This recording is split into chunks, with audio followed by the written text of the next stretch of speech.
issues before the court. One has to do with conversion therapy, a law out of Colorado restricting Christian counselors' ability to communicate with her clients based on her faith over gender dysphoria issues. She's challenged that. There's also state laws out of West Virginia and Idaho where the states have looked to ban transgender athletes from competing in girls' sports. The Supreme Court will decide that. Congress failed to pass a bill this past week to fund the government, leading to a shutdown. Amid the struggle to get the government to open again, Republicans are urging Democrats to vote for their clean resolution to keep funding at current levels through November. President Trump blames the opposing party for the stall. The Democrats are causing the loss of a lot of jobs with their, it's a shutdown. It's their shutdown. An immigration enforcement advocacy group says it is clear that Democrats have no problem forcing a government shutdown if it benefits illegal aliens. Chad Groening has more. The government shutdown continues as congressional Democrats are holding fast to their demand that a continuing resolution must provide a panoply of costly public benefits and tax credits to illegal aliens. Republicans want a clean CR that will keep the government functioning for the American people. On Friday, another Senate vote was taken, and there was still not enough support to break the Democrat filibuster. Lawmakers will take up the bill again Monday morning. Ira Melman is media director for the Federation for American Immigration Reform.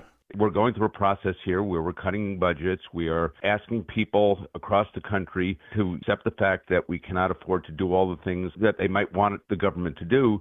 And it certainly makes sense to say that this group of illegal aliens should not be entitled to these benefits. But Melman says Democrats don't care about fiscal responsibility. The Democrats are saying we want to restore those benefits to illegal aliens. These were benefits that were taken out during the reconciliation bill. And it's enough that they want to shut down the government. They need to explain to the American public why it is that they're prepared to shut down the entire federal government in order to give benefits to people who are in the country illegally. Melman says polls still show that a strong majority of Americans oppose their position.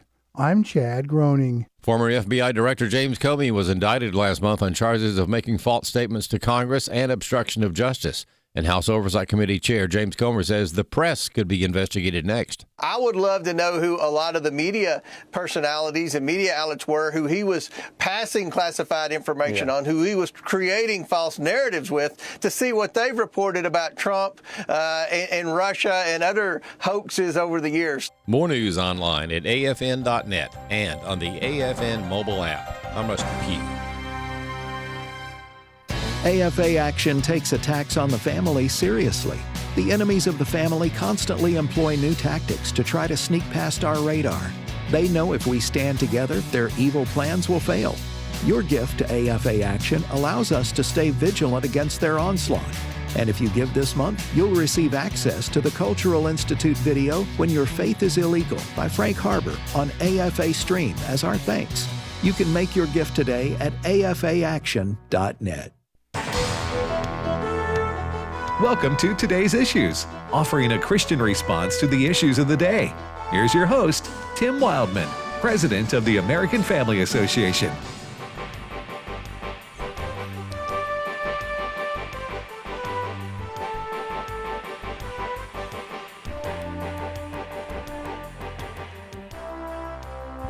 Hey, good morning, everybody, and welcome to Today's Issues on the American Family Radio Network. Today's Monday, October the 6th, 2025.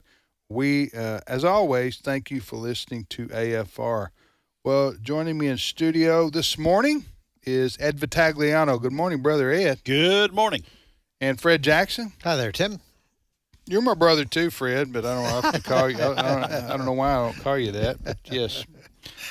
So, fellas, we got Share-a-thon coming up here at AFR Tuesday, Wednesday, Thursday. Starting tomorrow. What are we going to be doing here, Ed? Well, we are going to be interacting with our possibly billions of listeners. Okay, might be a slight exaggeration. Yeah. Share-a-thon Tuesday, Wednesday, Thursday, 3 days in the fall, 3 days in the spring.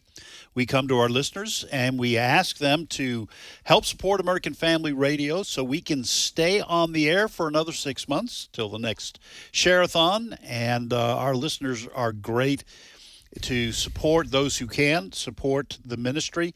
So this show, for example, will be on during Share-a-thon for 2 hours instead of just the 90 minutes, but all through the day we will be encouraging people to give and support the ministry. Yeah. It's a lot of fun, Fred, Share-a-thon time. Absolutely. And one of the aspects of Share-a-thon that I just really enjoy is the testimonies that we get from our listeners, because that is so encouraging to us to see how God is using American Family Radio to bless the lives of so many people across the country. And, testimonies about listening to a program and they heard the gospel and they accepted Christ as their Savior. Testimonies from people. I'm amazed. I have AFR on 24 hours a day at my house, that sort of thing. So it's a great time of encouragement for us folks. So we're looking forward to hearing from you. Share-a-thon tomorrow, Wednesday, and Thursday. 3 days in the fall, 3 days in the spring. But as you know, if you're listening to Share-a-thon, we don't just sit here and say, send money, send money, send money, send money, although that would be a good subliminal approach, I think, but I'm not sure it would work. Right. So we're going to stick with our traditional radio programming, and it'll be a lot of fun and interaction, as you say, Fred, with a lot of our hearing back from a lot of our listeners and interviews we're going to do, and we'll cover some of the news of the day. So we will be here again tomorrow morning. I'm going to be on with Jenna Jenna Ellis at 7 Central. I think we start at 6. Yeah, I'm going to be here at 6. Yeah, Fred Jackson and Bert. Brother Bert. Brother Bert Harper. Yeah, it's got the alarm set. And there's a contrast in geography right there. Bert from Mississippi and they're going to be, and Fred from Canada. They're going to be joining together. Mm-hmm. Teaming up. They're going that north meshing with the south is going to create a tornado of where am I going with this? Stay tuned. But I will say this, Tim, that's kind of what American Family Radio does. Yeah. It brings people together. That's right. People from varied backgrounds, That's right. varied dialects, which you'll get two different dialects yes, you with will. Fred and Bert. Yeah, you choose which one you want to. And Fred and Bert, were they? That was a great duo on Sesame Street. Was for, and then Ernie came along. Yeah, Hey Bert, kick Fred out. Fred became a bird. Yep. After that, all right, you're listening to today's issues on this Monday, October the 6th. What's our first story, Fred? Well, this story needs a whole lot of prayer. I'll tell you right now, negotiators for Hamas terrorists and Israel. The United States will send representatives. This is talks. They're at a Red Sea resort right now. This is aimed at seeing if President Trump's peace plan that we learned about last week, his 20-point peace plan, if they can actually bring this off. Now, the Hamas terrorists, tomorrow is the 2-year anniversary of that massacre that occurred on October the 7th, 2023. Right now, we have, they say, about 48 hostages, 20 of whom are alive. And at the top of this agenda, now Hamas has indicated they are willing to release these hostages. However, as we say, it's a 20-point plan. There are other things that are not committed to yet. We'll put it that way. For instance, part of this plan calls for Hamas to relinquish all control, to disarm. Hamas has not said yet they're willing to do that. There are some other things, complication. What happens? Israel's supposed to withdraw under this plan completely. And I believe there's some nervousness amongst that. Now, Secretary of State Marco Rubio was asked about all of this. He put it very well, what's at stake here. Cut number 4. The second part of this, and it's going to be a much tougher part of it, is what happens after that? Who's going to run Gaza moving forward? It can't be Hamas. It can't be a terrorist organization. And the demobilization of terrorism in Gaza is the end goal here in terms of ensuring that this never happens again. That whole place has to be rebuilt. That's not going to happen in 72 hours or 6 weeks. I mean, that's going to take some time. But this is the closest we have been. This is the most progress we have seen.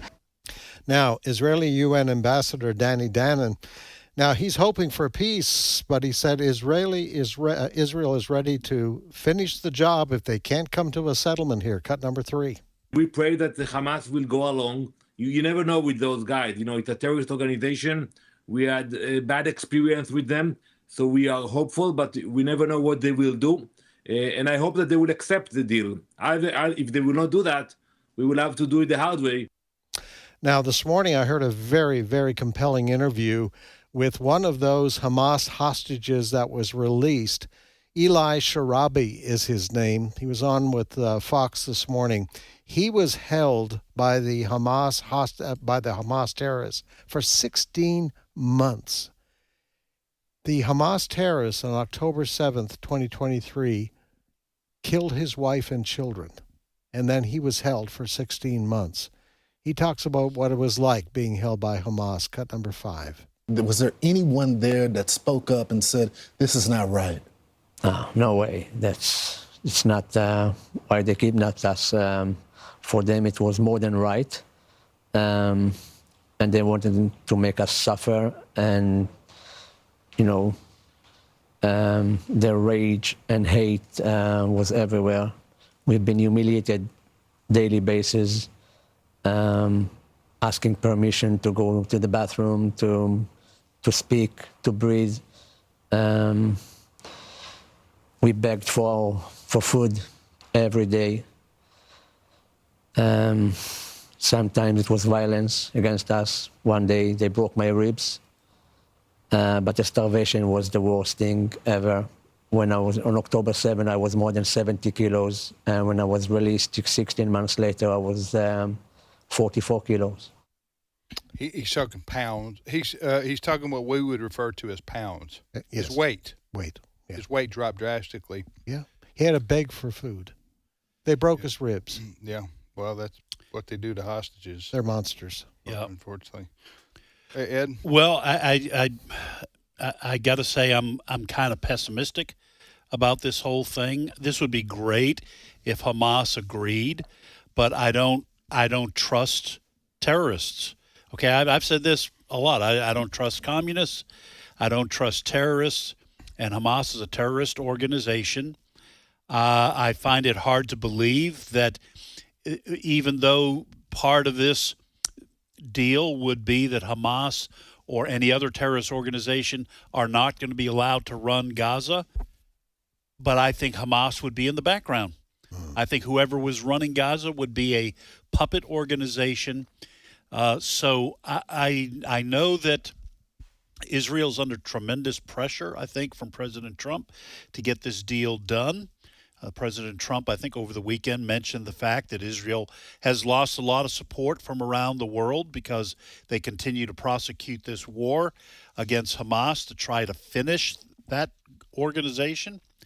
So we'll see. I think, obviously, people can pray that there would be peace in that part of the world, but I don't see a terrorist organization that has been committed to the elimination of the state of Israel making any deal long term that will prevent them from trying to see that come to fruition. Do you think we as American Christians, and Canada too, but Christians in the West, but particularly in the U.S., care more about this situation because it involves the Holy Land? I think so. Ed? Nope. Yeah. I think so. Because now I'm sure there are Christians in our country who care about and should care about what's going on to Christians in Nigeria, for example. But I don't think we pay attention to a lot of the kinds of intertribal, ethnic skirmishes and wars that are going on in other parts of the world. But we do have a particular interest, obviously, in the Middle East because it's the land of the Bible. It's, you said, the Holy Land. There's biblical prophecy that we expect at some point will begin to unfold or continue to unfold. So that, I think that absolutely that's of particular interest. Also, the Jews go back thousands of years, and God has a covenant with the Jews, right? Yes. That's right. Yes. And that's also in the scriptures. So it's not that Christians don't care about what's happening other places around the world. We always should. But there are places that are especially important to Christians, and obviously Israel, and in a broader way, the Middle East is one of those places. Just my opinion, but I'm getting concerned about President Trump's attitude towards Israel. He said some things on the weekend that we cannot repeat on the air. But here was one quote. He said, "Bibi went too far in Gaza, and Israel lost a lot of support in the world." And Trump went on to say, "Now I will bring back all that support." Bibi's referring to Benjamin Netanyahu. Yeah, Bibi went too far. Prime Minister. What would America do if there was a terrorist group just over the border in Mexico? And Bibi has mentioned this, Netanyahu has mentioned this. If you take the population equivalent, let's say October 7, 2023, the terrorist group just over the Mexican border came in and massacred 40,000 Americans. That's what we're talking about here. Right. That's the equivalent. Percentage-wise. Percentage-wise. Yeah. And what would we say if some UK leader or president of France said, "Hey, America, back off. You've done too much. You've blown this." We would tell them to go pound sand. Yeah. And I think, maybe I'm wrong, but I think President Trump is at the point he wants a victory. He wants a foreign policy victory, even if it costs Israel something. And that concerns me. Yeah. Well, me too. We'll see where this goes in the next few days. I don't think Israel should be pushed or forced into a agreement with a ceasefire or end of the war if that it's going to leave them more vulnerable again, because now's the time to end this. You'll never end the ideology of Hamas. That is that all Jews should die, right? And that the Palestinians there should take over the country of Israel, push the Jews into the sea, right? I mean, that's basically what their charter calls for. But anyway, we'll see. It's a very volatile situation right now. What I don't understand sometimes with President Trump is he just sometimes he'll just flip on without, like, is there a deadline here or not? No, not right now. Okay, but he said there was, and now. Yeah, he said yesterday, Sunday was a deadline. Okay. And so there's obviously no settlement yet. So there is no, Sunday wasn't a deadline? No. Okay. That's what I'm saying is I would rather him say there is no deadline. Yeah. Than to say there is a deadline and then let it pass and nothing happens. Which, so anyway, we'll Ed, your thoughts on President Trump on this situation? He desperately wants a Nobel Peace Prize, and he really has done quite a bit. I mean, in his first term, he had the Abraham Accords. He is trying to get deals done around the world. He tried to get a conclusion to the war between Russia and Ukraine. Russia wasn't having any of it, and to some extent, Ukraine, understandably, was not willing to give up a third of its country. So President Trump is trying to get peace deals. But see, this is where President Trump, again, sometimes when you're critical of President Trump, people say, well, you don't need to be because, he's God's anointed for America. Right. Okay.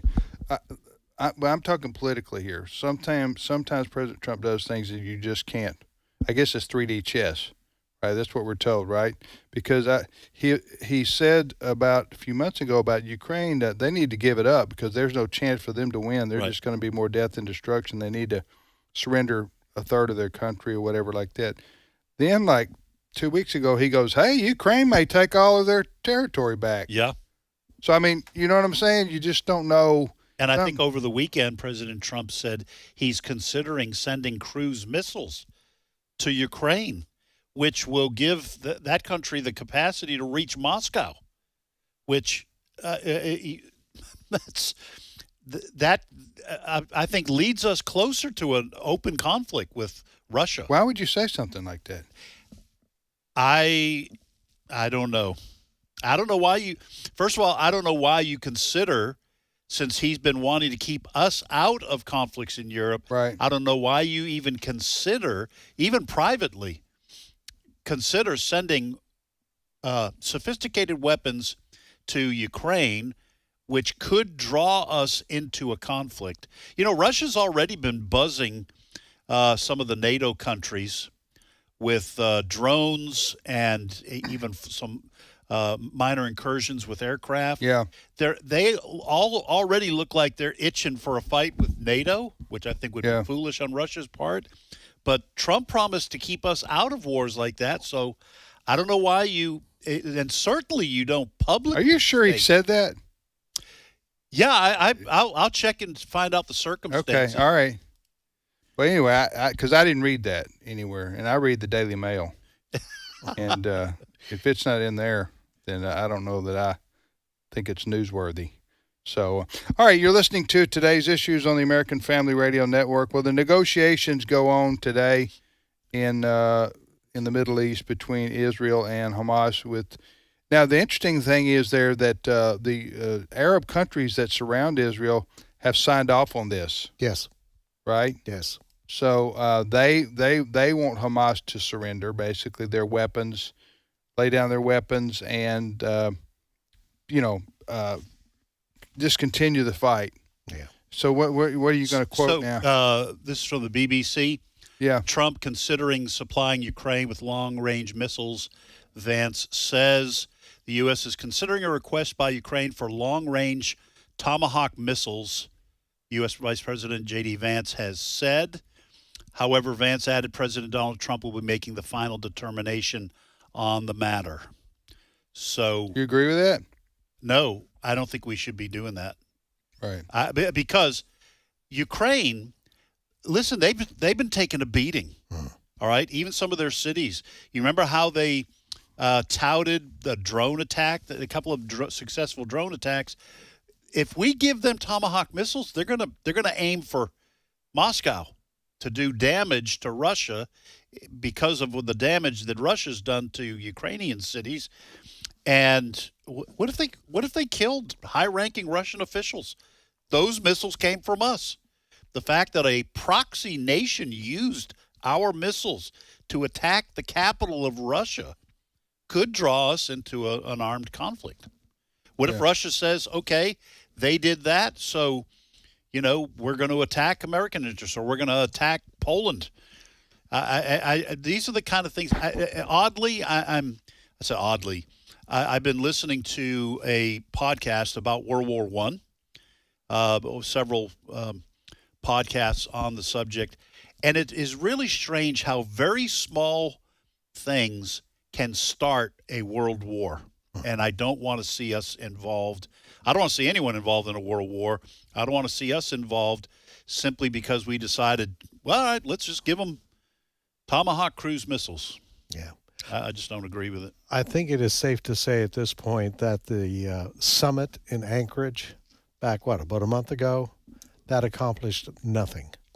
There was a great deal of optimistic talk coming out of it. But, I mean, Putin went home and he started firing. Yes. Again, drones. I mean, there's. Yeah, I think he played Trump right there. I think you're right. Huh? I think he played Trump right. Trump doesn't get played by a lot of people, but Putin has got him fiddling. Yeah. Yeah. Huh? Putin has clearly in mind what he wants in Ukraine. He either wants it under direct Russian control, or as one of the military prime ministers, the Defense Department officials, whatever you call them, Lavrov, he said there will never be a government in Ukraine that is not pro-Russian. Yeah. That's what Putin intends. And as long as the U.S. and NATO are not explicitly going to get involved in it, Putin's going to do what he wants. All right, you're listening to today's issues on the American Family Radio Network. Thanks for listening, Tim, Fred, and Ed. By the way, did you guys see where hundreds of people are stuck on the slopes of Mount Everest? Yeah. Because of a massive snowstorm. I guess it was unexpected. Mm-hmm. And these people are in serious peril up there. That part of the world, you're going to be in danger. It's dangerous when the weather's perfect. Yeah. Yeah. Who goes to rescue them? Well, that's the problem. You know? How do you do it? Yeah. And I mean, if the mountain has got fog or whatever on the top there, the storm is still continuing. There's no way you can set down there. I've read about Mount Everest because I'm never going to hike to the top. Do you call it a hike? I don't climb. Climb. Anyway, I've read some stories about Mount Everest. It's the tallest mountain in the world. Yeah. Right? I don't know how many feet. Anybody know how many feet? I will Be a good look trivia that up. question. You want me to save it for? But there are. Well, no, that's okay. There are. Okay, I don't mean to sound morbid, but it's 29,000 feet. Now I've hiked 23,000 feet a couple times. Have you? Yeah, just training for basketball season. Oh. Okay. And the air up there is just, it's hard to, yeah. You know, so you can't jump very high. Hard to get a basketball goal up there. So while other basketball players were running stairs, I'm climbing mountains. At the gym, you were climbing mountains. Again, that never 29,000 feet. Right. But, you know, 23 right yeah. in there. You know, that's got yourself in shape. But I've seen people, again, I don't mean to sound morbid, but I don't know how else to describe this. All these hikers they're going up the mountain, right? Yeah. I'm talking about current. Yeah. And about every mile they see a dead body. Yes, because no one's going up there. That's green boots from the 70s. Yes. Okay, that kind of thing. I mean, it's really treacherous and dangerous, and yeah, I mean, but I don't think they've ever had a situation like this where you have all these hikers, hundreds of them, stuck. Yeah. You know, and you can't get a helicopter up there right. So to land hardly. So I don't know what's going to happen to these poor folks. And like you said, it is dangerous. So you can't just send. It's not like someone getting lost in Yellowstone, where you can send people out to look for them without endangering the search party. Right. That's what I'm talking about. All right, we'll be back momentarily with more of today's issues on the American Family Radio Network. Stay with us.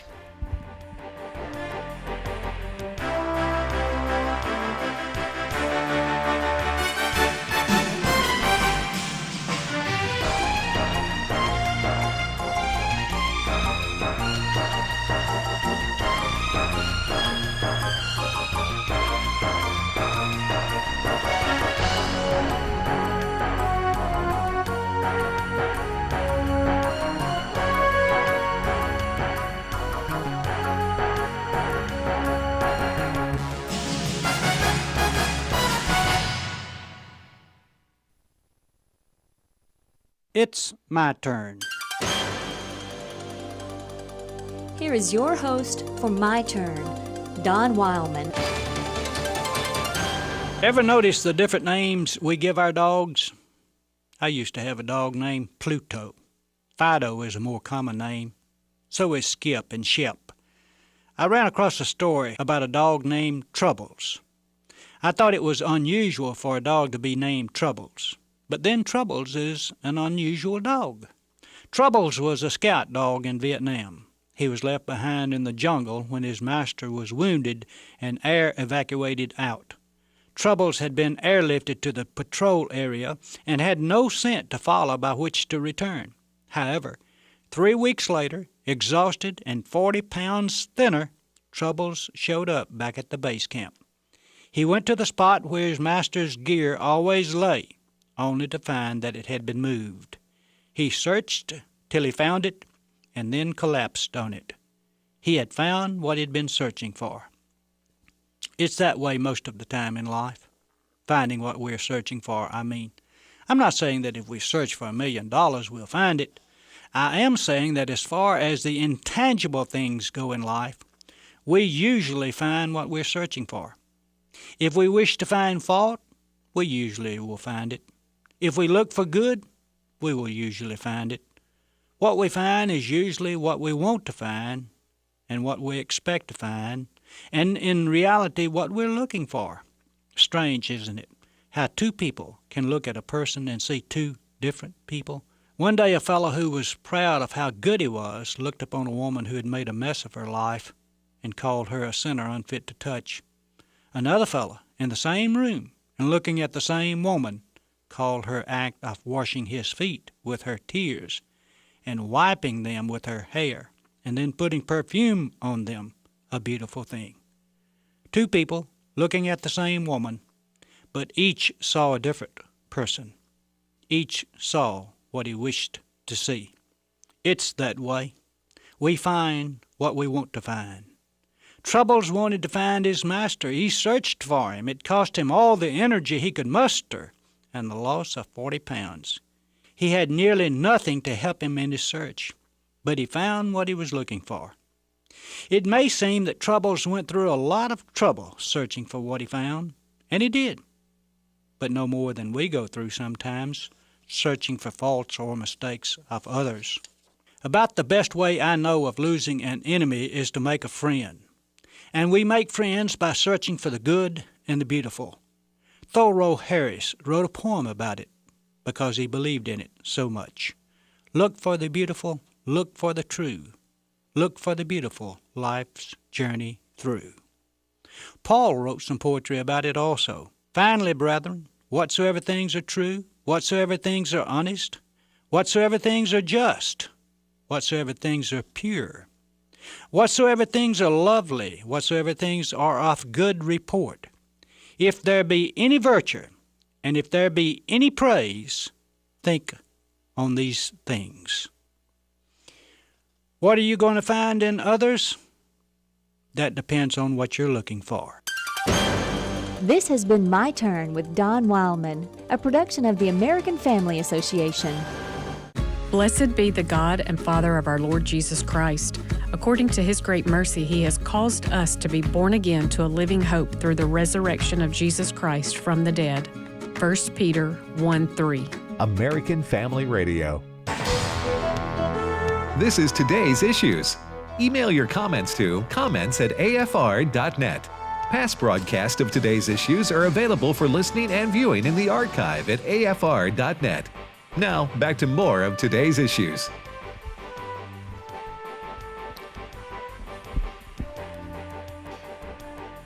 Hey, welcome back to today's issues on the American Family Radio Network. Tim, Ed, and Fred, thank you for listening to AFR on this Monday, October the 6th. Tomorrow, Wednesday and Thursday. Again, Thursday follows Wednesday.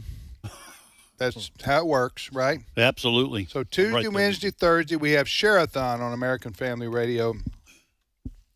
So we're going to have a lot of fun, and we're going to talk with people from around the country who listen to AFR. We're going to do interviews. We're going to take your phone calls. So be prepared to call us and make a donation and be as generous as you can.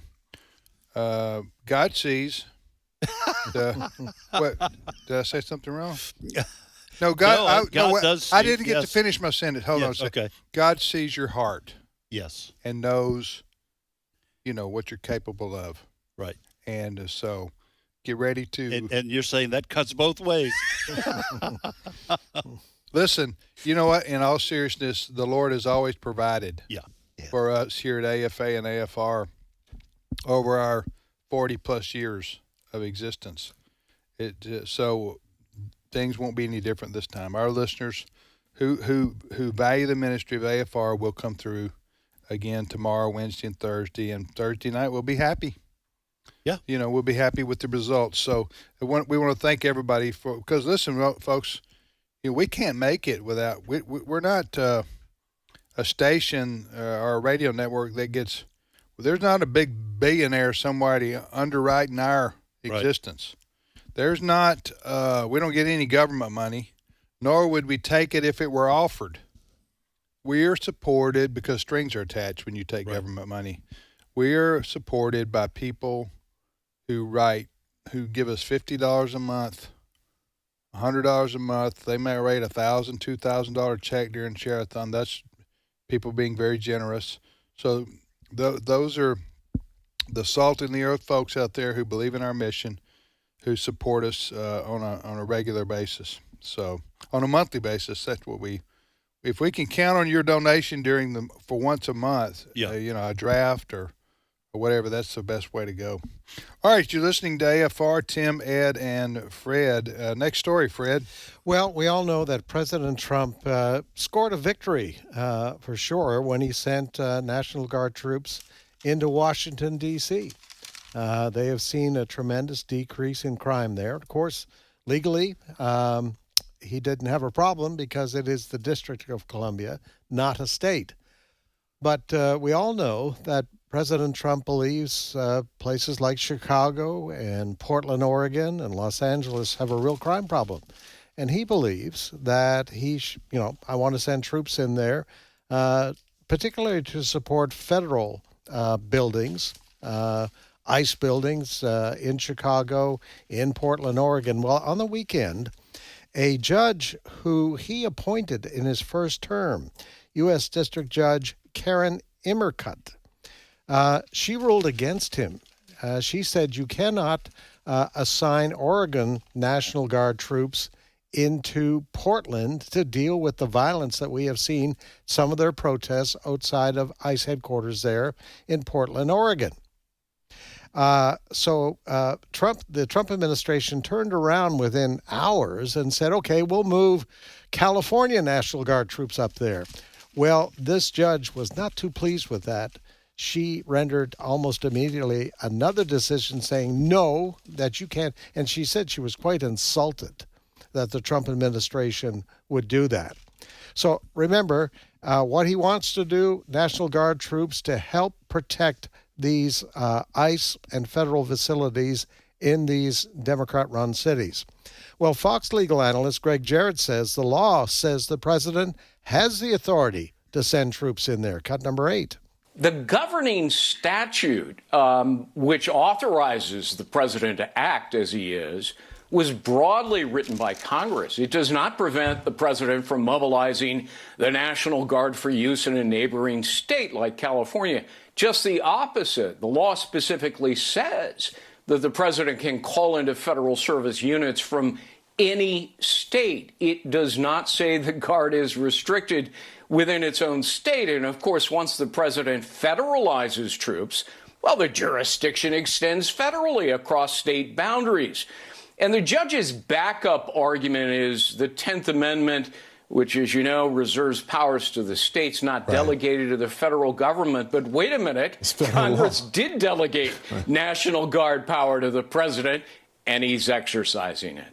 Okay, let me ask you this, see if you know the answer, just to simplify this for our listeners. In Portland, and I don't know about Chicago, you have ICE, the Immigration Customs Enforcement Agency. They're going out and arresting people to deport them. Correct. Because these people have committed crimes, they're drug dealers, they're gangbangers, whatever the case may be. They're arresting the worst of the worst, right? They're after them. ICE is, which is their job, to get them off the streets of the U.S. and get them out of our country if you can. Now, so in response to this, these far lefties, I would call them, Antifa types, some of them, they are against any kind of arrest and deportation of these people. Correct. So they confront the ICE agents at their buildings where they're detaining the illegal immigrants. Am I Yes. Am I on track so far? Right. Yeah. Okay. So what President Trump is doing, by the way, this fits in with what Kristi Noem said about her agents, Department of Homeland Security agents under threat. But so back to just to simplify things. So the federal building where this is happening and the agents who are protecting it are asking for local police help, right? And they're not getting it, I guess. So President Trump has said, okay, then we'll send in the federal, because the mayors of Portland and Chicago, example, would be lefties themselves. So they're not going to send the police. They're going to, in fact, not going to allow their policemen to help ICE, right? Yeah, we have a recording. Okay. Where apparently ICE officials called for help, police to come and help them in Chicago. in Chicago. Yeah. So have a listen to this. Hold on.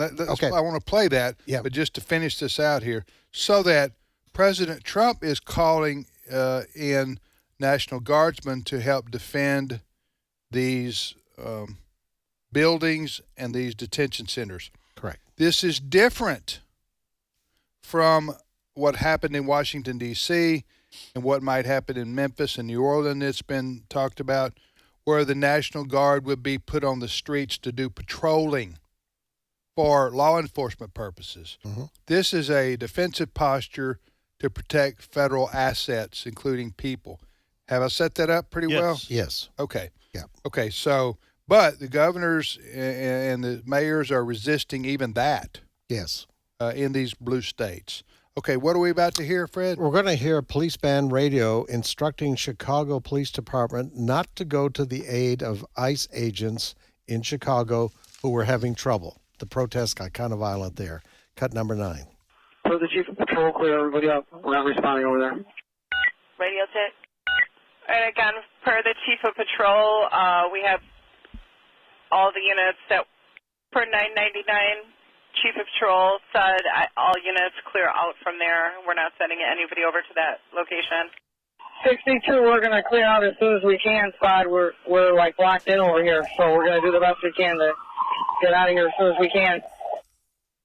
Yeah, so there you have it. She's That's reprehensible if the order has come down within the Chicago Police Department to not respond to requests. I'm not even sure that's legal for them to not respond to a 911 request. I don't know if it was done through the 911 system or if they just called and said, hey, we need some help. Ordinarily, law enforcement sticks together, whatever the level, whether it's local, state, federal, they help each other out when they can. But if they are being told not to go and help. Who called 911? Apparently it was ICE, wasn't it? That's my understanding. ICE was asking for help in pushing back, handling the crowd that was around Chicago. The detention. So they facility. 911, Chicago PD did not come. They said, don't go. Yeah. Don't go help. Now, just a couple of hours ago, the mayor of Chicago, Brandon Johnson, signed an executive order saying the city is not going to allow ICE agents. Now, we're not talking about National Guard. We're not going to allow ICE agents to gather on municipal properties to carry out an operation to arrest illegal immigrants. So if it's any property owned by the city, a parking lot, whatever the case may be, we are not going to allow. I'm not sure how legal that is. I don't think that's legal at all. Yeah. Anyway, just as a demonstration of how anti these cities are towards any federal assets like this, he signed an executive order saying we're not going to allow these people. Well, they wouldn't let Kristi Noem go to the restroom.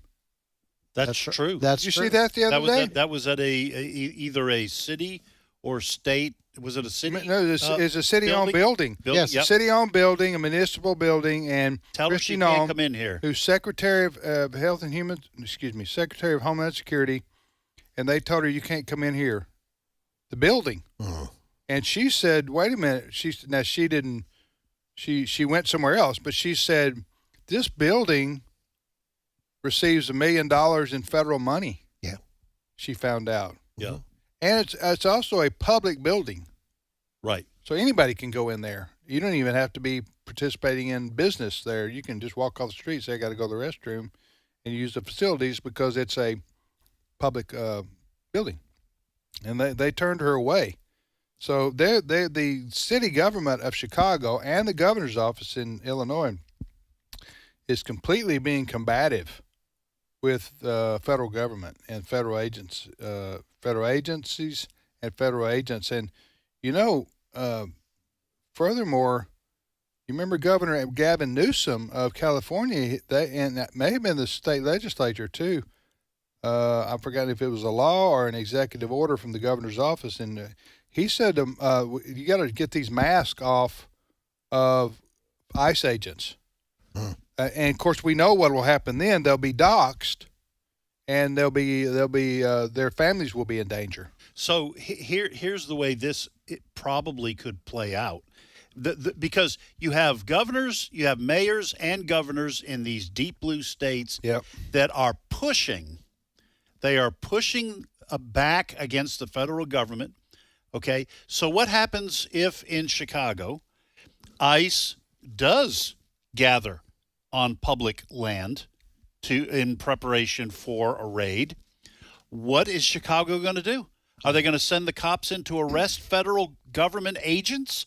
And then the federal government agent says, no, you're not going to arrest us. We're going to call in the FBI, and they're going to arrest you guys. You're going to arrest cops from Chicago. This is what happens when you have radicals in charge of government, whether it's city or state. Same thing in California. What are they going to do? They're going to arrest ICE agents who continue to wear their masks? Right. And listen, you have to have law and order or everything breaks down. Right. And what the left is doing is they're saying these are unjust laws. They've decided themselves these are unjust laws. I'm talking about immigration enforcement laws. Their belief is that the left believes they don't believe in borders. That's why Biden let millions and millions of people come in here. So if fundamentally you don't believe in borders, then you really don't believe in law and order. Right. You really don't. So that's manifesting itself by these behaviors from these blue state governors and mayors. And I hate to say this, but I don't know what percentage, but it's got to be 25% or more of our fellow Americans. They don't believe in immigration laws either. So they're not, not even for criminals. No, they don't. They don't. The ICE is going after criminals. It's unbelievable. Drug dealers and gang members and murderers. And the Democratic Party in these cities and states that are blue are defending yes, they are. The criminals. Yes, they are. Well, that's where the AOC and the Bernie Sanders and that wing of the Democrat Party, where the energy is in their party right now. They're rejecting their own establishment of the traditional Democrats. I'm talking about these lefties are isn't that what happened in the 60s, though, really? A lot of people don't remember that the late 60s, early 70s were very violent, and there was a lot of this same kind of very hostile political division. I've told people, I've said on the air before, I was doing research for an article that I was writing when the assassination attempt was made on Trump during the campaign, that in an 18-month period between 1971 and 1972, there were 2,500 bombs that went off in the United States in 18 months. And this was from... Was that the Weather Underground? Weather Underground, the SDS, Students for Democratic Society, Black Panthers. They were using that kind of violence. So a lot of people forget that, and some people weren't born, that this country has gone through these kinds of periods of great division. I will say this, too, in warning to the Democratic Party, as if they're listening. The Democratic Party became known in the 70s for being pro-criminal and not caring about victims, and they became the Weak on Crime Party. That helped lead to the victory of Ronald Reagan in 1980. And the Democratic Party's making the same mistake, siding with criminals and not caring about victims. They're going to frame this the lefties, they're going to frame this as ICE is breaking up families. Right. That's how they try to portray it. ICE is breaking up families. Yeah, families of criminals and gang members. Right. If you were to ask the Democrats who would argue, like you just said, and I have no doubt, that is what they've been saying, AOC and the others. If you were to ask them, okay, fine, how about we just get rid of, that means you're in favor of these young single men being deported if they're gang members and are here illegally, right? You're in favor of that. I think they'd be opposed to that, too. I think they would be, which means... Or incarcerating them. I think they'd be opposed to that, too. So their argument that it's all about breaking up families is a lie. Right, I see what you're saying, yeah. All right, you're listening to today's issues on the American Family Radio Network. All right, Fred, next story. Well, we've got some pretty key elections coming up next month in New Jersey, governor's race there, but Also in Virginia, the current governor of that state, Glenn Youngkin, is term limited. And so there's a real race on for the governor there, but also for a new attorney general in Virginia. And the candidate for that spot for the Democrats is a gentleman by the name of Jay Jones. He would like to be the Democrat attorney general of that state. Well, someone has done some research on some things he has said in the past. And in particular, there is a text now that has been made public on a verbal attack that he has made against a former Speaker of the House there in Virginia. His name is Todd Gilbert. So the text Jones wrote goes something like this, quote, 3 people, 2 bullets, Gilbert, Hitler, and Pol Pot. Gilbert gets 2 bullets to the head. All right? This is the Democrat who wants to be the next Attorney General of Virginia. Well, the current governor, Glenn Youngkin, was on Fox and Friends this morning, and although Jay Jones has issued an apology for what he had to say, Glenn Youngkin is not accepting that at all. Cut number 11. I thought this was a joke because no one could write this. I mean, no, this is demented. And here we have the Democrat candidate running for Attorney General, the top cop in Virginia, wishing not only that he had 2 bullets to put in a guy's head, but then he wishes death on his children. And Todd Gilbert has small kids. And for Jay Jones to wish death on his small children is beyond belief. But that is where the violent left of the Democrat Party is. This is where these folks are. You know, we had Charlie Kirk assassinated, and so many folks celebrated in the far left. We've had two Democrats threaten to murder 2 of our delegates running for office in Virginia, and now Jay Jones comes out and says that he has 2 bullets for Todd Gilbert's head and wants to see his children die. I mean, this is unbelievable. Again, we're talking about politics in the state of Virginia, but this is a statewide race for who will be the next attorney general. I can't help but think that this will end this guy's chances. I don't know what the polling shows there. Who's the person running against him? The Republican is the current attorney general. Okay. Mayoris. Okay. Sorry, I didn't know that. But anyway, so a governor is the only one that's 2-term that can't. Okay, in the state of Virginia, you can only be governor for 1 term, 1 consecutive term, right? Yes.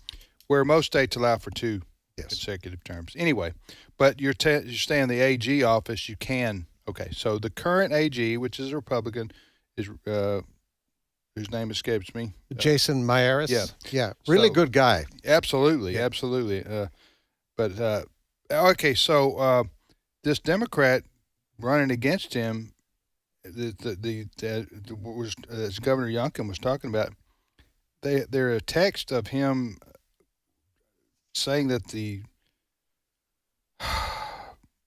ought to be murdered, saying that whoever. Yeah, he says, this Jay Jones, questioned whether Gilbert and his wife were, quote, breeding little fascists, end quote, and then reportedly wished for the deaths of Gilbert's children and said this: only when people feel pain personally do they move on policy, which is just a ridiculously abhorrent thing to say. And Gilbert is referring to the Republican House Speaker.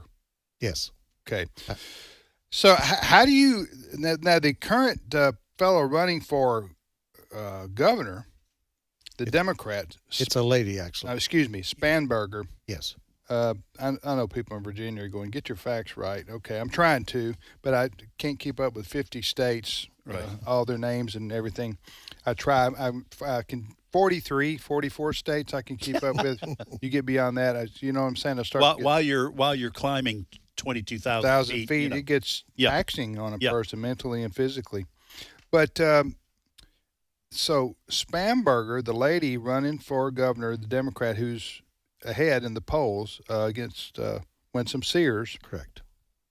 She said this, I spoke frankly with Jay talking about the guy who issued these he didn't issue, he wrote text saying that the Republican House Speaker ought to be murdered and his kids.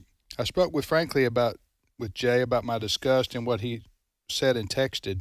I made clear to Jay that he must take full responsibility for his words. I will always condemn violent language in our politics. Well, that's all good and fine, but that's unacceptable. You got to call for him to resign and let somebody else run as the Democrat in that position. What does it mean to take full responsibility for your words when your words are, my political opponent should be assassinated? Right. Especially in the climate that we live in today, and any time. But this is just, again, violence threatened from who? The political left in this country. And you can imagine if this was all reversed. Oh, my word. Oh, my word.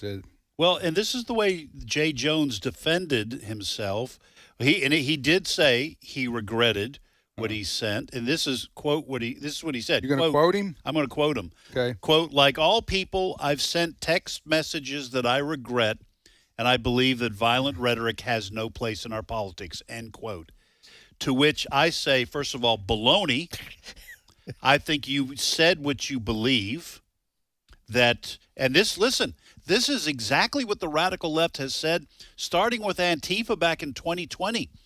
Punch a fascist in the face. Right. It's justified to use violence against fascists, and that is clearly what Jay Jones said. Now when he says, I regret it, it's because he's running for office and wants to try to skate. But listen, I've sent text messages that I regret. I've sent them to my wife and regretted it immediately. Shouldn't have hit send, Ed. I shouldn't have hit send. I'm just kidding about that part. But that's not what this is. This isn't saying, hey, the pot roast last night was terrible. Get your act together. Yeah, this I would is do that I want children to be murdered. Yeah. I don't see how this guy survives this.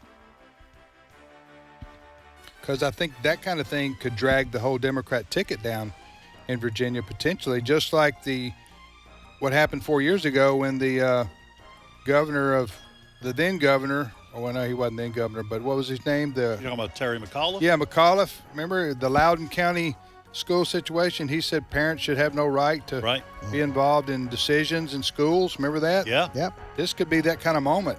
We'll be back momentarily.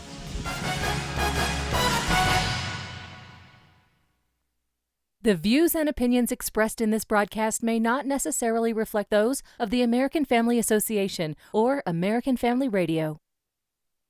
Faith, family, freedom. American Family Radio. Sometimes being an insider means you understand the joke that only certain ones really know. Other times, it gets you into exclusive places. As an AFA insider, you'll get information about issues and policies that can dramatically impact our families and our Christian rights, and you won't have to travel to D.C. or even dress up to get it. Find out more and sign up at afa.net/activism. This is American Family Radio, a listener-supported ministry of the American Family Association.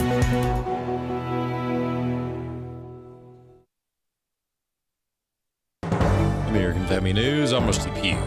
A judge has stopped President Trump from taking any action on deploying the National Guard in Portland, describing the move as unlawful and unconstitutional. This federal judge in Oregon blocked the Trump administration at just about every turn over the weekend, first saying that Oregon National Guard troops couldn't help restore order, and then nixing an effort to send in troops from California and Texas. Now, President Trump says enough is enough in Portland, and he was furious over the judge's ruling. On the other hand, we have California Governor Gavin Newsom, who celebrated posting this on X. The court granted our request for a temporary restraining order halting any federalization, relocation, or deployment of any Guard members to Oregon from any state. Trump's abuse of power won't stand. That's Doug Luzader reporting.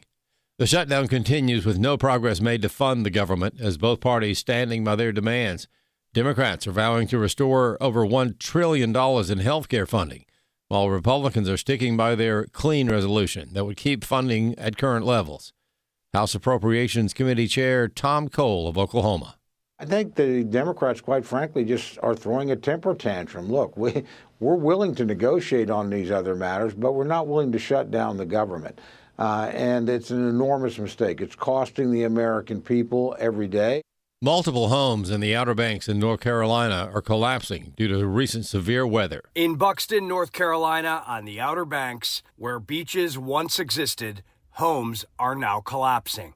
An onward push from tropical systems that were hundreds of miles out into the Atlantic has fueled this catastrophic scenario. Couple that with sea level rise and beach erosion, and the situation is not good. More homes are expected to fall into the sea in the coming days and weeks as the region is experiencing a king tide and a rare supermoon.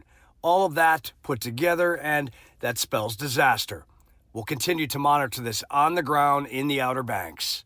Robert Ray, Fox Weather. Virginia Governor Glenn Youngkin said state Democratic Attorney General candidate Jay Jones should abandon his campaign in disgrace after he once remarked about shooting a former Virginia House Speaker in text messages with another lawmaker. I thought this was a joke because no one could write this. I mean, this is demented. And here we have the Democrat candidate running for Attorney General, the top cop in Virginia, wishing not only that he had 2 bullets to put in a guy's head, but then he wishes death on his children. Meanwhile, Virginia's governor has issued an executive directive to protect men who invade women's private spaces. In what the Family Foundation of Virginia calls a major victory for women and girls across the Commonwealth, Virginia Governor Glenn Youngkin issued Executive Directive 14 on Thursday. In an interview with AFN, Victoria Cobb, the president of the Family Foundation of Virginia, explained what an executive directive means. An executive directive is something where the governor is instructing his own personnel. And since the Board of Health is an appointed board, it's him telling his people what he expects them to do. She said her team is thrilled to hear this news. Governor Glenn Youngkin has instructed the Board of Health to promulgate regulations, or basically get in place regulations that would ensure that only girls compete in girls' sports and only girls can be found in girls' locker rooms. She said this follows a 14-0 unanimous decision by Virginia's Board of Health to start pursuing these things. You know, for too long, policymakers ignored the voices of women and girls who had been sidelined, silenced, and forced to compete on an unfair playing field. So when can women and girls see changes? There's still a process, so this has to work through the regulatory process in Virginia, but we can expect that they will be pushing it even quicker now that the governor is behind it. And so we look forward to the day where we can officially tell our girls that there will be no boys in any of their private spaces or taking their trophies. I'm Bronson Woodruff. Wall Street is hanging near its records today as tech stocks keep rising. The S&P 500 rose 0.2%, coming off its latest all-time high. The Dow is down 113 points, and the Nasdaq Composite 0.4% higher. More news available online at afn.net and download the AFN mobile app for your Apple or Android device. I'm Rusty Pugh. The mission of AFA is to inform, equip, and activate individuals and families to strengthen the moral foundations of American culture and give aid to the church here and abroad in its task of fulfilling the Great Commission. AFA upholds the truth that all human beings, including the unborn, are created in the image of God and are worthy of life, liberty, and the pursuit of happiness. Thank you for standing with the American Family Association. Today's Issues continues on AFR with your host, Tim Wildmon, president of the American Family Association.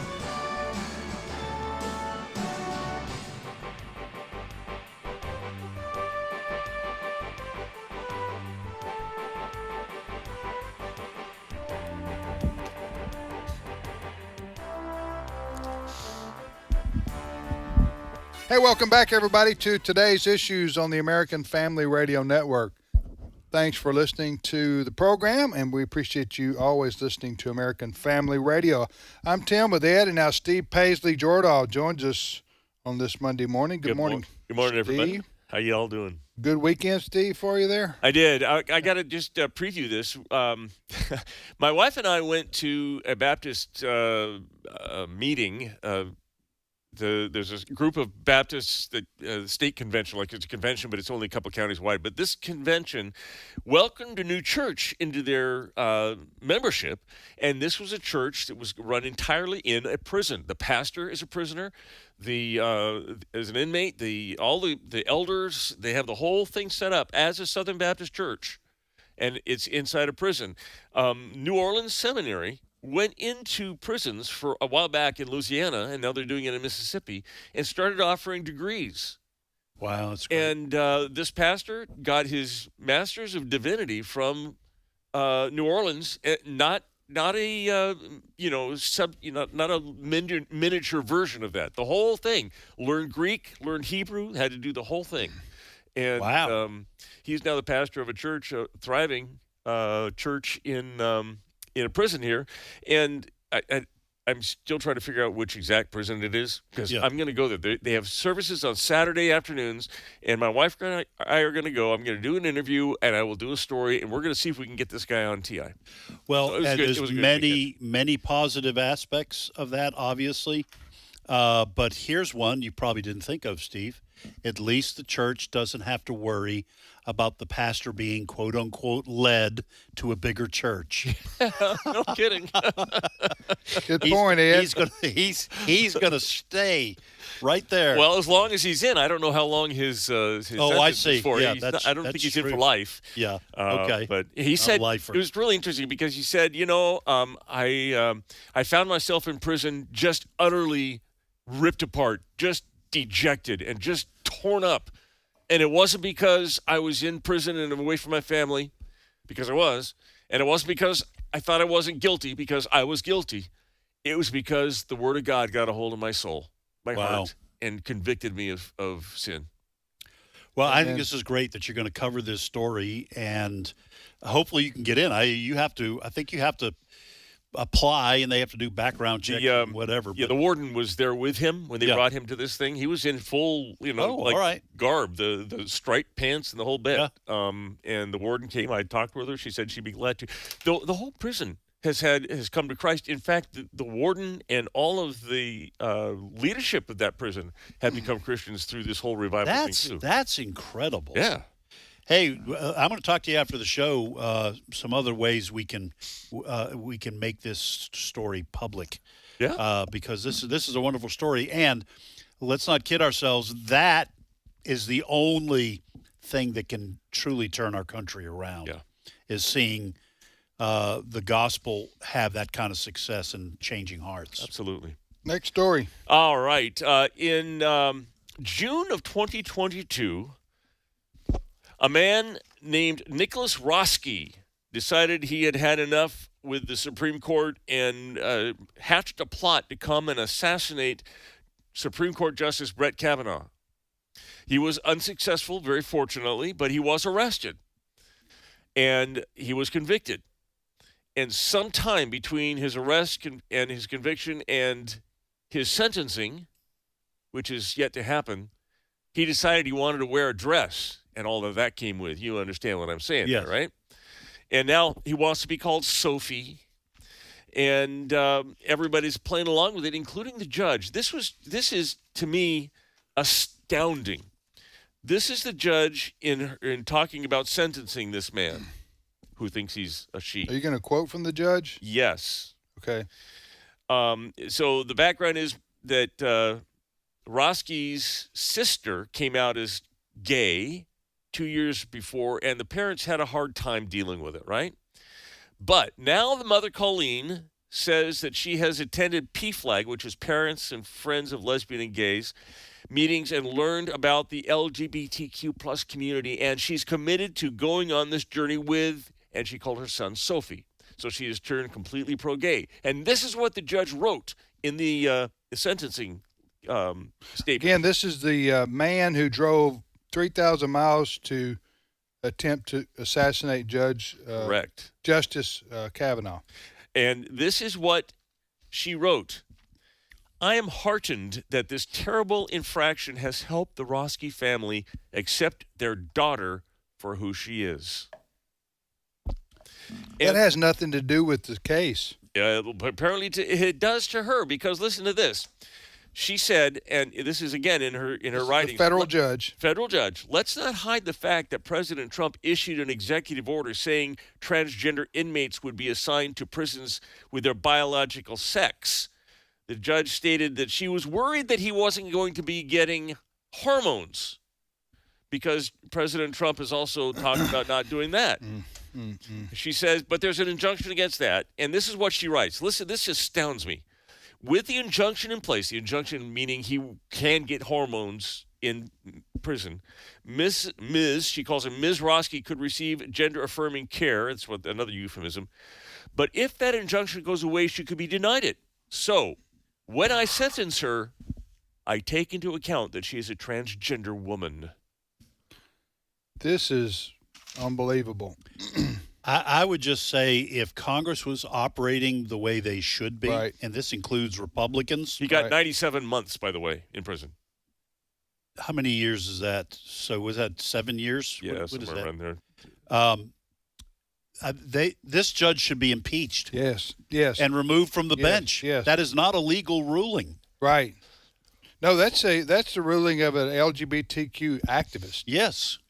Who talking about the daughter of the mother, or who's the sister, the sister of the would-be assassin of Justice Kavanaugh, and the federal judge in her appealing is commenting on that kind of a sideline issue just to get her pro-LGBTQ points in.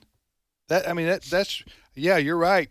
A federal judge who does something like that should be impeached. Now, hopefully, her ruling will be overturned. Well, this is a sentencing, so I don't know. So it won't be overturned then. Never mind, it won't be. Okay, then I'll bet you this federal judge just decided she would write her thesis. Yeah. And get it out there for the record, so that And by the way, it's 8 years. 8 years. 8 years for trying to assassinate a Supreme Court justice. Right. By the way, in this article that's from Not the Bee that I have, it says, in court, Roski appeared as a tall man with a deep voice. His online posts show that even as a, quote, transgender, he's still attracted to women. And he wants to go to a women's prison. Well, you're gonna find that happening more and more in these blue states that allow for this kind of absurdity. I mean, if I'm going to be convicted of a crime I got to go to jail for, put me in the women's jail. Right. Huh? That's clearly what's going on. I don't want to mess with these rough dudes who are going to do bad things to me potentially. Right. I'll go over there with the girls. If a high school student is going to wear a dress just so they can get a medal, how much more would you want to wear a dress if it would get you out of a lifetime of prison and men's prison? And by the way, the trans ideology states you don't have to transition just to claim to be, like, if I want to say I'm a woman, you've got no right to say, well, then you're going to have to transition. No, Right. I No. don't. No. All right, next story, Steve. All right. Hey, I don't know. Did you guys know that Jordan Peterson's been sick? No. I know he's had some health issues. Tell people who he is. for Jordan those who don't Peterson know. is a counselor and a Canadian former professor who now is podcasting, but he was one of the first people to come out and say, I refuse to be told how to use pronouns. And so he's conservative, family-oriented. In the recent years, he's been doing more secular takes on Bible books of the Bible. Yeah. As far as I can tell, he's not a Christian. Well, but he seems to be fascinated with the Christian faith. He is, and that is up for debate. We don't know. His daughter, however, I think is. His daughter's name is Michaela, and she does a show with him now. It's kind of a counseling kind of show. By the way, can I just interrupt here just a second, just so people don't misunderstand me? When I say he's not a Christian, he's been asked directly on podcasts, are you a Christian? And he does not seem to want to answer that. Right. Okay, I'm not sure why that is. He may have his reasons. My take is, if you're a Christian, you say so. But to your point, he may have his reasons for wanting to not make that public at this time. So anyway, his daughter gave an update on his health, and I wanted to help play that for you. Cut 15. This summer has been exceedingly difficult.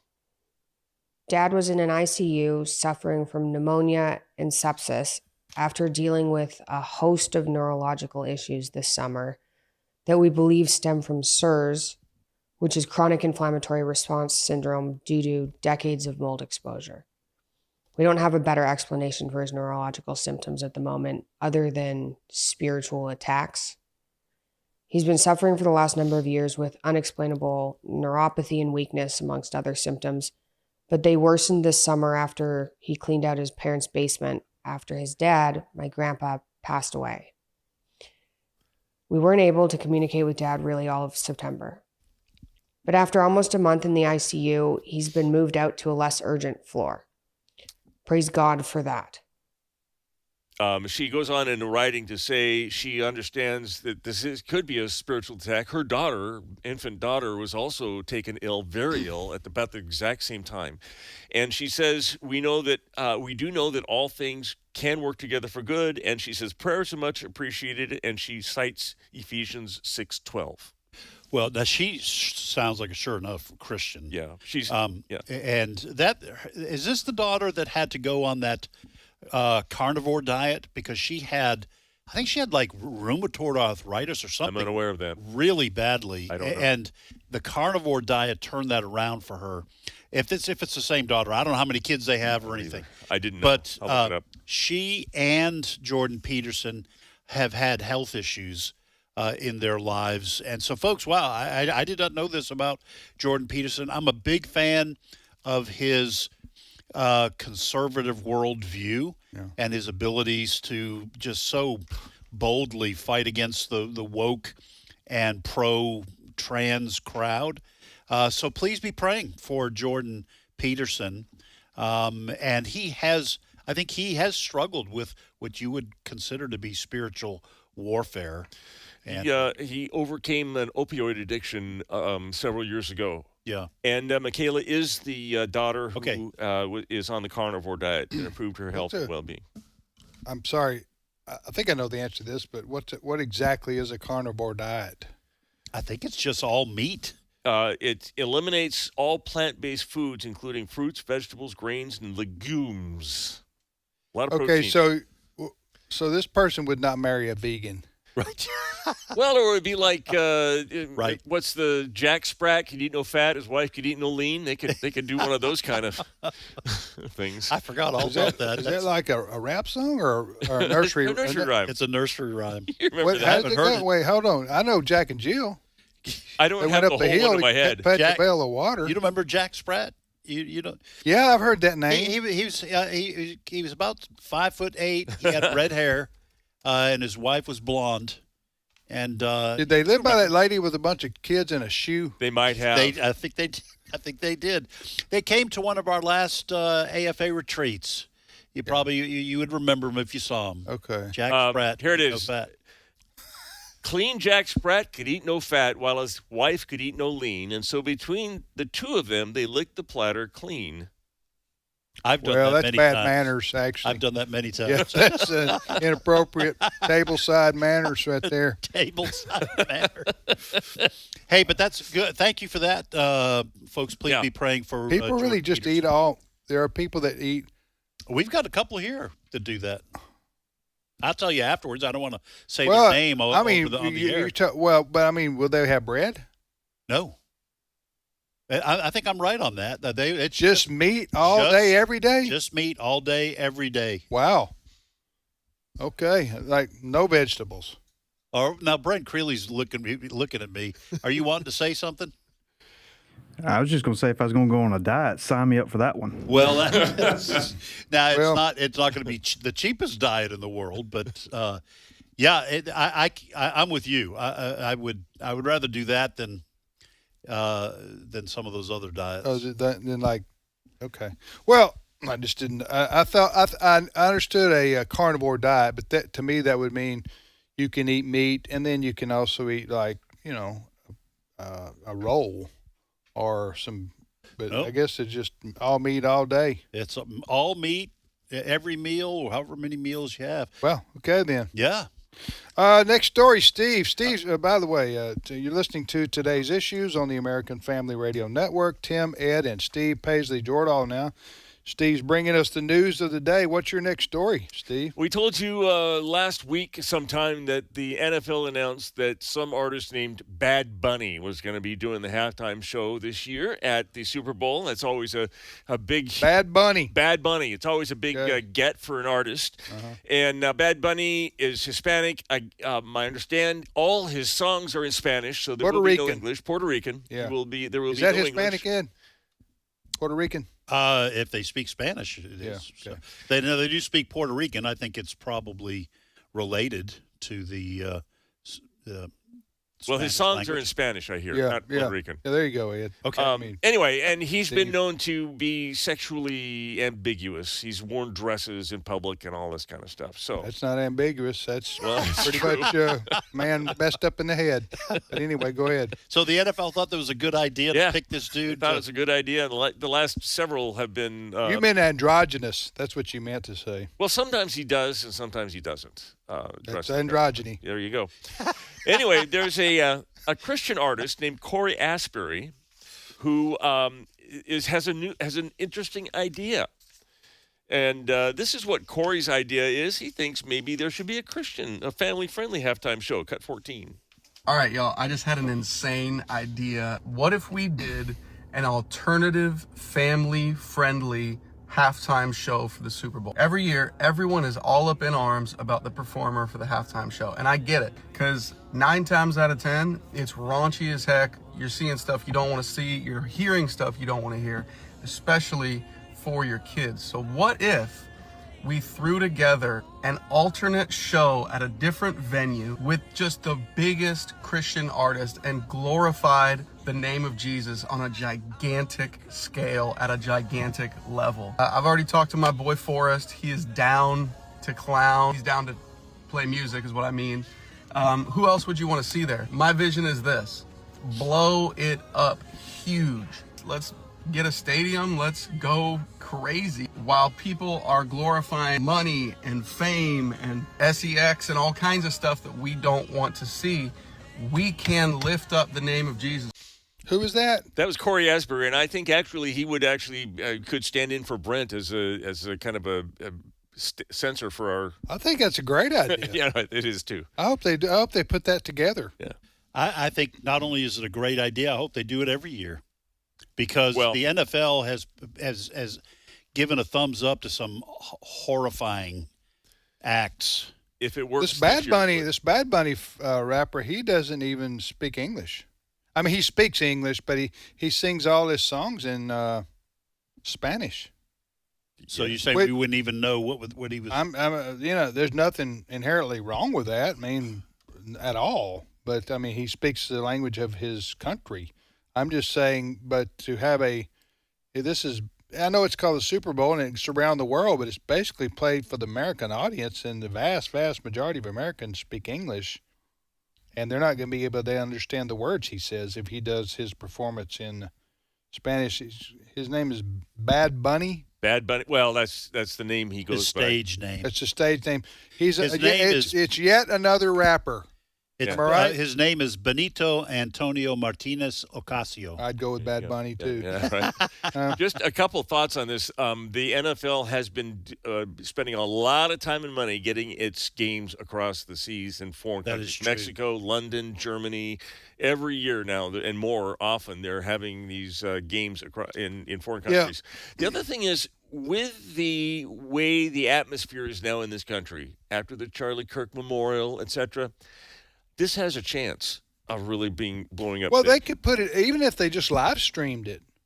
I think you don't even have to be on a television network. Just put it on a live stream and show it, and I bet you they'd have millions of people tune in if they got a bunch of Christian artists and did a halftime show there. Now, you got 20, 25 minutes to perform, so you wouldn't have time for more than maybe 3 or 4 artists, but still, that'd be a great idea. Instead of just turn the halftime show off with Bugs Bunny, and put on what would I say? Instead of you said Bugs Bunny instead of Bad Bunny. Did you say that? Did you say that? I mean with Bad Bunny. and put on Chris Tomlin and whoever else. Who else they got lined up? Just they don't have anybody lined up yet. Well, no, he's talked to his friend Forrest Frank. And let me just say this too. This is gonna. I love this idea. I hope they, like you said, Tim. I hope they do this. Okay. Now, I remember when I was pastoring, we didn't have church on Sunday nights anyway. We just had Sunday morning and Wednesday night. So we would have Super Bowl parties, and they were spectacular. We had a lot of fun. A lot of food. A lot of fun. And there were two groups of people. I'm not just talking about two sides rooting for two different teams. Two groups of people. There were the people who watched the game, and there were the people who ignored the game and talked while the others were watching the game, but then wanted everyone else to be quiet when the commercials came on, because you remember a lot of the commercials were hilarious. But the commercials have been pretty bad, just not funny over the last, 5-6 years. So you're going to have a lot more people who'd be willing to turn off the game and go and watch a live stream of a worship, a time of worship. I think that's a great idea. Yeah, especially with put 2 or 3 of these well-known artists up there. Yeah. Well, Forrest Frank, it's Frank, right? Not Frank's. Frank. Forrest Frank is huge, very popular amongst young people. Yeah. And so, from what I've heard, it's not the deepest Christian music. It's not, You're not going to write a book of theology over it, but. So you might get a lot of young people to tune into something like that. Yeah. All right, just to end this thing from our favorite news source, did you know that Taylor Swift has a new album out? I am aware of that. I wouldn't have no idea. Something about a showgirl. Anyway, she is now assuring Travis Kelce, her fiancé, that the new song "Dumb Harry Football Jock" is not about him. It's from the Babylon Bee, obviously. Yes. I do not keep up with Taylor Swift. I didn't care. Some people got all twisted up. But you know who she is. Oh, yes, I do.